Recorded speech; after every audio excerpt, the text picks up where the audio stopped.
अस्सलाम वालेकुम व्यूवर्स। आज हम स्टार्ट करने जा रहे हैं chapter number 1 problem solving.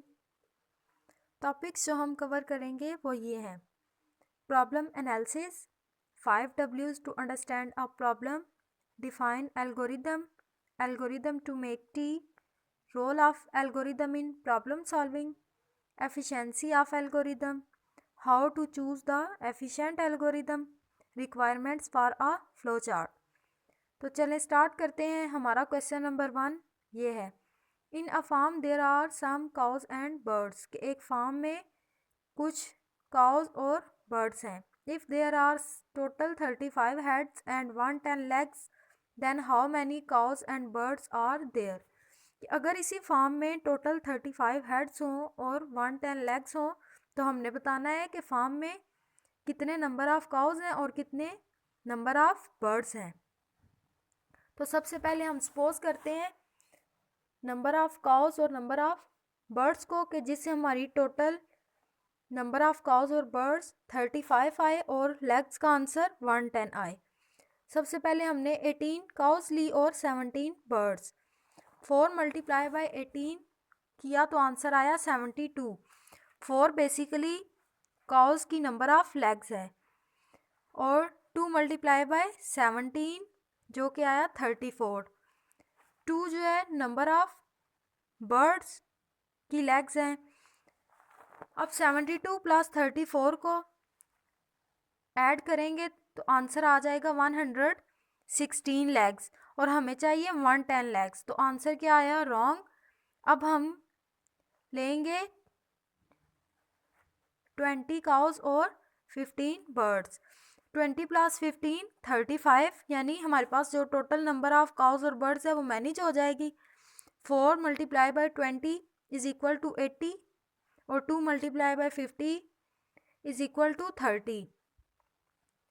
80 plus 30 is equal to 110 legs, यानी 20 काउस और 15 बर्ड्स को लेकर हमारे पास जो 35 है ये भी मैनेज हो रहा है और जो आंसर है वो 110 लेग्स भी आ रहा है। So there are 20 cows and 15 birds in the farm because each cow has 4 legs and each bird has 2 legs। तो इस सॉल्यूशन को लेते हुए हमारी जो है वो प्रॉब्लम क्या हो गई है? सॉल्व हो गई है। नेक्स्ट हमारा क्वेश्चन है डिफाइन प्रॉब्लम एनालिसिस। के प्रॉब्लम एनालिसिस क्या है? Explain your answer along with an example. के एग्जाम्पल से प्रॉब्लम एनालिसिस को वाज़ेह करें। Problem analysis is a process of understanding the given problem. Basically जो प्रॉब्लम दी जाती है प्रॉब्लम एनालिसिस में इसको अंडरस्टैंड किया जाता है। It is very important to understand a problem before trying to solve it.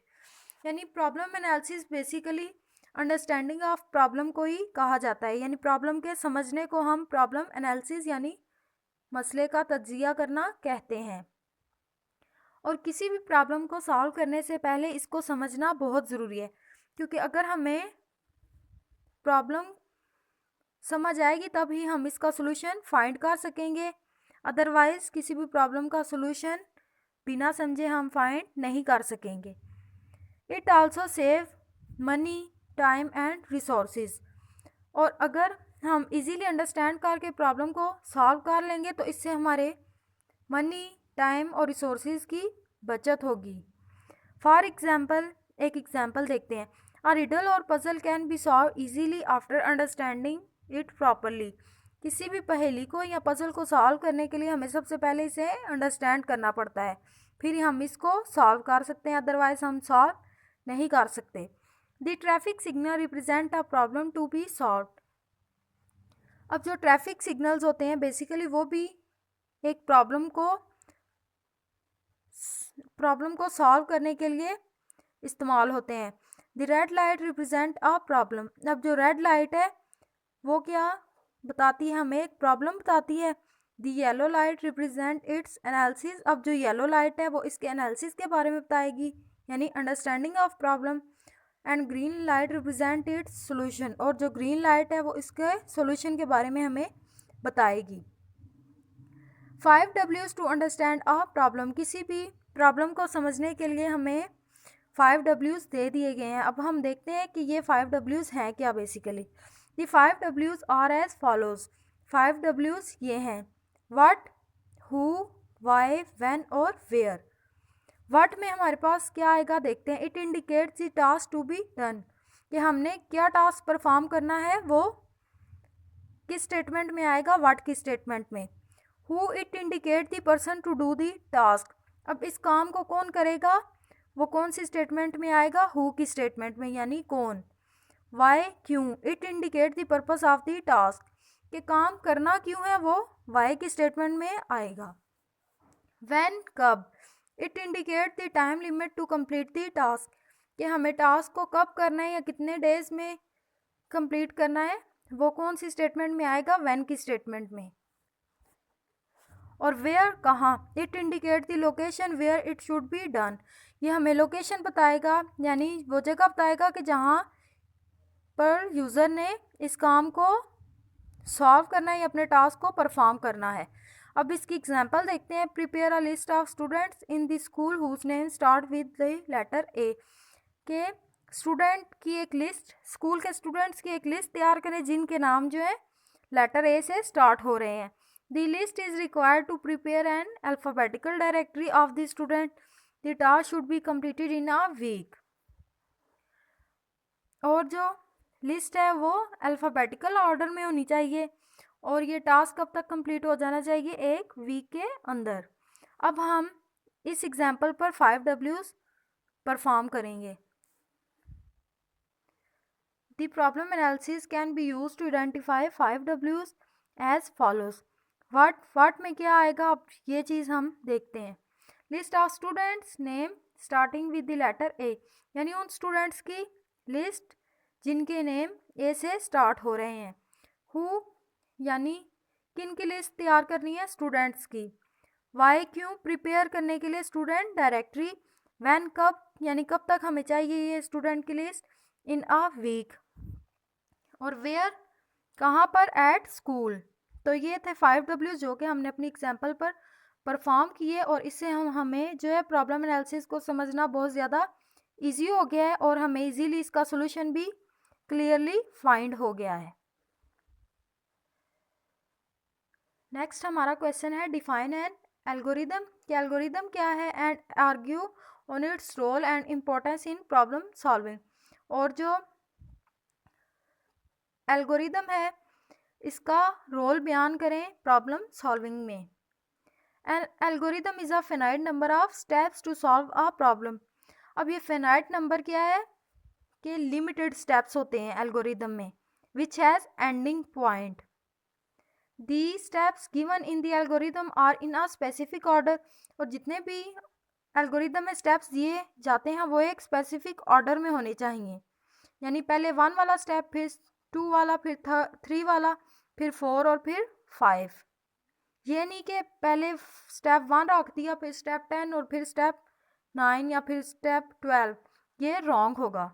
एक स्पेसिफिक ऑर्डर में होने चाहिए एल्गोरिदम के steps. These steps must be followed in the same sequence to solve the problem। और जिस तरह से एक ऑर्डर में लिखे जाते हैं इसी तरह से एल्गोरिदम को सॉल्व भी किया जाता है। The step may consist of input, process, decision and output।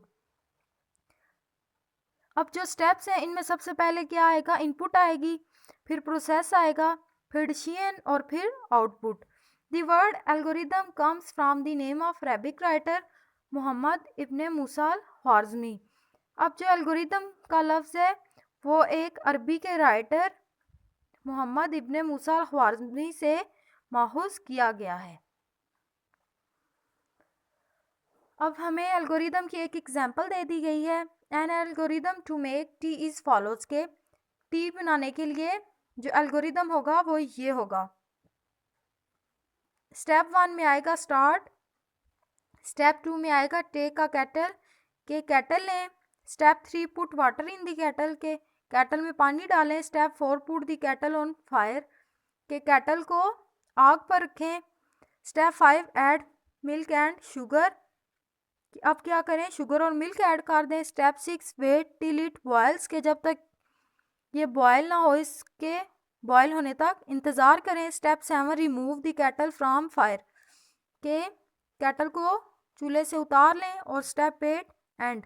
अब देखें एल्गोरिदम के जितने भी स्टेप्स हैं वो एक सीक्वेंस में है, स्पेसिफिक ऑर्डर में है, और जिस तरह से ये लिखे गए हैं उसी तरह से ये रन भी किए गए हैं, यानी उसी तरह से एग्जीक्यूट हुए हैं। सो ये एक स्पेसिफिक ऑर्डर में ही होने चाहिए।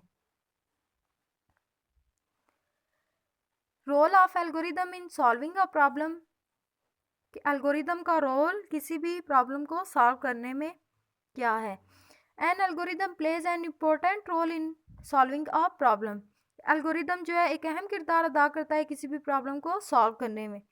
It provides a step by step guide to solve a problem, basically ये स्टेप बाय स्टेप गाइडेंस होती है किसी भी प्रॉब्लम को सॉल्व करने के लिए। It is a completed description of the solution, और ये सॉल्यूशन होता है complete. The process of solving a problem becomes simpler and easier with the help of algorithm. Algorithm से किसी भी प्रॉब्लम को सॉल्व करना इजी हो जाता है। The computer programmer usually writes an algorithm first. अब जो प्रोग्रामर होता है सबसे पहले एल्गोरिदम लिखता है। The algorithm is then translated into computer program using any programming language. और फिर प्रोग्रामर क्या करता है, एल्गोरिदम लिखने के बाद इसको प्रोग्राम में चेंज कर लेता है किसी भी प्रोग्रामिंग लैंग्वेज को यूज़ करते हुए। Sometimes the user first drawers the flow chart, या फिर ऐसा होता है कि सबसे पहले फ्लो चार्ट बनाया जाता है और फिर इस फ्लो चार्ट को एल्गोरिदम में कन्वर्ट कर दिया जाता है। नेक्स्ट हमारा क्वेश्चन है, suppose a problem has multiple algorithms, how would you choose the most efficient one, explain with examples. कि एक प्रॉब्लम के हमारे पास कई एल्गोरिदम्स हो सकते हैं, तो हमने कैसे इन सॉल्यूशंस में से बेहतरीन वाला सिलेक्ट करना है, एग्जांपल के साथ वाजे करें। अब प्रॉब्लम में भी सॉल्व विद मल्टीपल एल्गोरिदम्स, एक प्रोग्राम को या एक प्रॉब्लम को मल्टीपल एल्गोरिदम्स के थ्रू सॉल्व किया जा सकता है। Each algorithm is different in efficiency, और हर एल्गोरिदम जो है वो एक दूसरे से मुख्तलिफ होता है। The most efficient algorithm should be selected to solve the problem.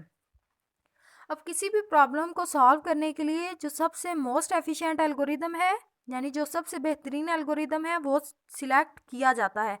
The efficiency of an algorithm is measured on the basis of two factors as follows. अब ये कहा तो गया है कि सबसे एफिशिएंट वाला एल्गोरिदम सिलेक्ट करना है, बट यूज़र को कैसे पता चलेगा कि सबसे जो एफिशिएंट एल्गोरिदम है वो कौन सा है। तो ये दो चीज़ों पर डिपेंड करता है, टू फैक्टर्स पर ये डिपेंड करता है। वो टू फैक्टर्स कौन कौन से हैं, फर्स्ट नंबर ऑफ स्टेप्स के क्या करें, नंबर ऑफ स्टेप्स देखें, और second space in computer memory. तो ये वो दो फैक्टर्स हैं जिससे हम किसी भी एल्गोरिदम की एफिशिएंसी को चेक कर सकते हैं। सबसे पहले बात करते हैं नंबर ऑफ स्टेप्स की। The number of steps in algorithm is an important factor to measure its efficiency, कि किसी भी एल्गोरिदम की एफिशिएंसी को चेक करने के लिए क्या देखेंगे, number of steps. An algorithm is more efficient if it takes less number of steps to solve a problem, कि वो एल्गोरिदम जो है बहुत ज़्यादा एफिशिएंट होगा अगर इसमें नंबर ऑफ स्टेप्स क्या है, कम है किसी भी प्रॉब्लम को सॉल्व करने के लिए। अब सेकंड देखते हैं, स्पेस इन कंप्यूटर मेमोरी, के कंप्यूटर की मेमोरी में space. The solution of a problem may need to store data in computer memory, कि जब भी कोई प्रॉब्लम सॉल्व की जाती है तो इसके सॉल्यूशन को कंप्यूटर में सेव किया जाता है। For example the input data and the result of any calculation are store in the memory, कि जो भी डाटा इनपुट किया जाता है या फिर रिजल्ट्स जो होते हैं कैलकुलेशंस के, उनको कंप्यूटर की मेमोरी में स्टोर करवाया जाता है। The space in memory is also an important factor to measure the efficiency of an algorithm, कि किसी भी एल्गोरिदम की एफिशिएंसी को चेक करने के लिए इसकी स्पेस इन कंप्यूटर मेमोरी भी चेक करना बहुत ज़्यादा ज़रूरी है। एन एल्गोरिदम में have more number of steps but में टेक लेस मेमोरी स्पेस, कि एक एल्गोरिदम जो कि जिसके नंबर ऑफ स्टेप्स जो हैं वो कम है लेकिन कंप्यूटर में मेमोरी भी कम ले रहा है। अनदर एल्गोरिदम में have less number of steps but में टेक मोर मेमोरी स्पेस। और दूसरा एल्गोरिदम जो कि जिसके नंबर ऑफ स्टेप्स कम है लेकिन कंप्यूटर में मेमोरी ज़्यादा ले रहा है, तो हम कौन सा वाला चूज़ करेंगे? एल्गोरिदम 1, यानी वो वाला एल्गोरिदम जिसके नंबर ऑफ स्टेप्स भी कम हो और जो कंप्यूटर में मेमोरी भी कम ले। The algorithm must be selected according to the requirements. An algorithm that takes less memory space may be selected if the computer does not have much memory space. तो यहाँ पर अगेन वही बात कर दी गई है कि यूज़र जो है अपनी रिक्वायरमेंट्स को मद्देनज़र रखते हुए यानी कि देखते हुए एल्गोरिदम को सिलेक्ट करेगा। बट जो ज़्यादा एफिशिएंट एल्गोरिदम होगा वो कौन सा होगा? जिसके नंबर ऑफ स्टेप्स लेस हो और जो कंप्यूटर में भी लेस मेमोरी ले। अब एग्जाम्पल देखते हैं। एग्जाम्पल नंबर 1 है हमारे पास, suppose a problem can be solve with 2 different algorithms.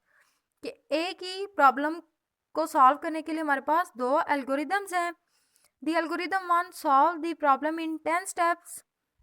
और जो एल्गोरिदम 1 है उसके कितने स्टेप्स हैं? 10 स्टेप्स हैं प्रॉब्लम को सॉल्व करने के लिए।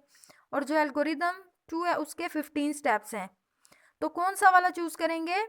एल्गोरिदम 1, क्योंकि इसके स्टेप्स जो है प्रॉब्लम को सॉल्व करने के लिए कम है।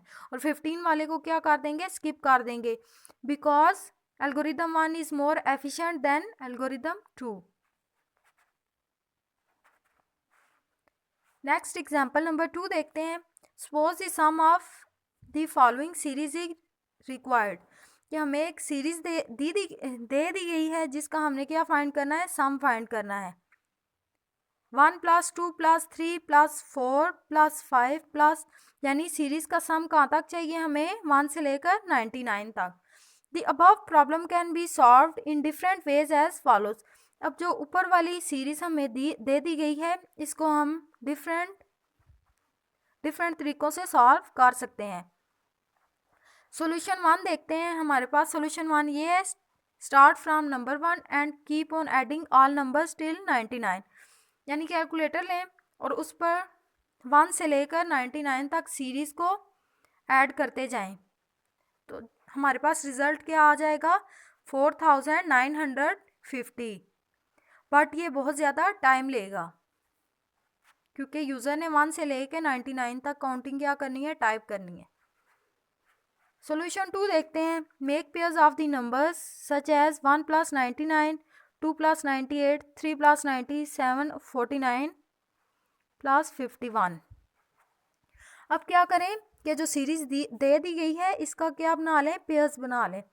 1 + 99, 2 + 98, 3 + 97 और कहाँ तक पेयर बनाए? 49 + 51।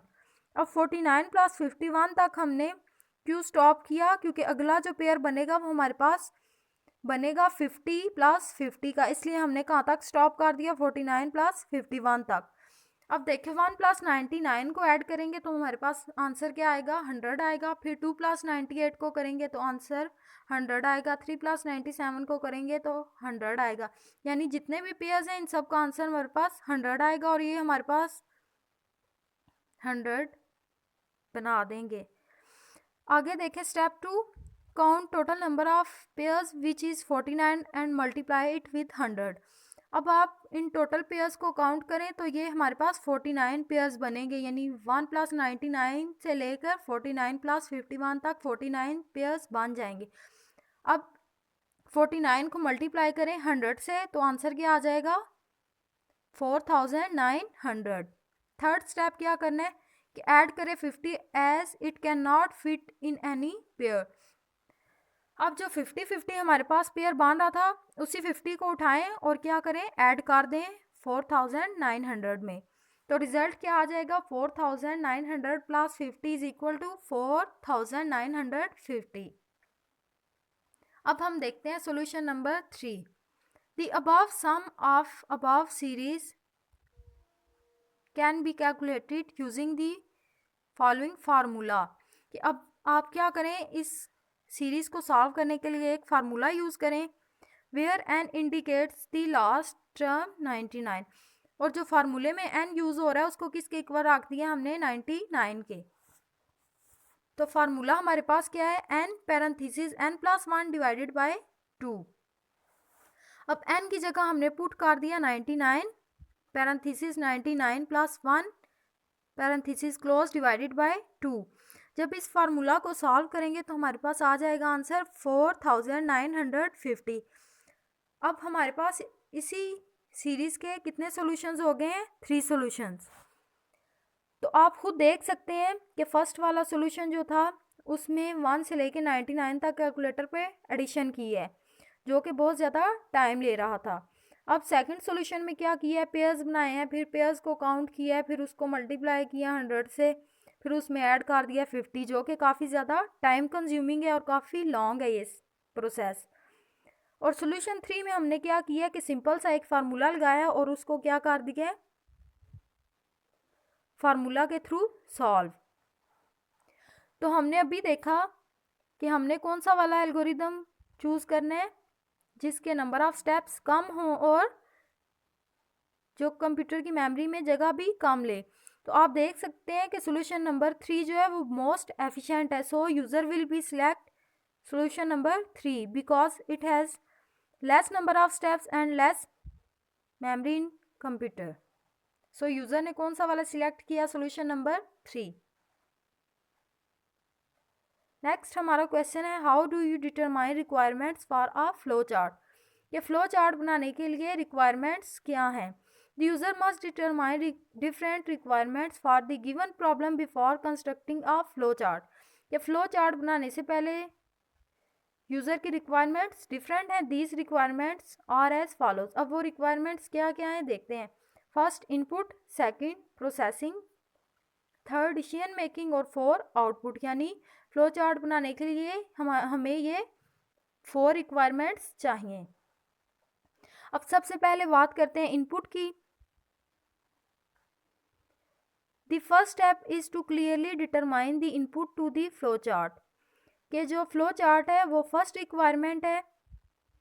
फ्लो चार्ट की जो इनपुट है वो फर्स्ट रिक्वायरमेंट है। It is the data that is taken from the user. ये वो डाटा होता है जो कि यूज़र से लिया जाता है। The input is determined from the problem statement. अब जो इनपुट है वो प्रॉब्लम की स्टेटमेंट से ली जाती है। It is important to know the required number of inputs and their types. तो फ्लो चार्ट की रिक्वायरमेंट्स में हमें सबसे पहले इनपुट के बारे में पता होना चाहिए और इनपुट की टाइप्स के बारे में पूरी इंफॉर्मेशन होनी चाहिए।